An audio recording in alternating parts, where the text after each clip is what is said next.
మన ప్రభువును రక్షకుడైన యేసుక్రీస్తు నామములో దేవుని బిడ్డలందరికీ శుభములు. ఈ దినమందు దేవుని మాట చదువుకుందాం. 37వ కీర్తన 4వ వాక్యాన్ని చదువుకున్నప్పుడు, యెహోవాను బట్టి సంతోషించుము, ఆయన నీ హృదయ వాంఛలను తీర్చును. ప్రియా దేవుని బిడ్డలారా, దేవుని బట్టి నీవు సంతోషించాలి.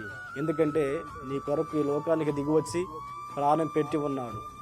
నువ్వు మరపెట్టినప్పుడు నీకు సమీపంగా ఉంటాడు, నీ చెంతనే ఉంటాడు, నిన్ను బలపరిచే దేవుడు.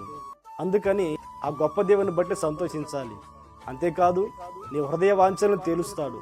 నీ హృదయంలో ఎలాంటి ఆశలు ఉన్నాయో, నీ హృదయంలో ఎలాంటి కోరికలు ఉన్నాయో అవి దేవునికి అనుకూలంగా ఉన్నప్పుడు నిశ్చయముగా దేవుడు నీ హృదయ వాంఛలను తీర్చునుగాక. ఈ రోజుల్లో చాలామంది దేవునికి అనుకూలము కాని కోరికలు కోరుకొని ఎన్ని సంవత్సరాలు ప్రార్థనలు చేసినా వారి ప్రార్థనలు ఫలించట్లా.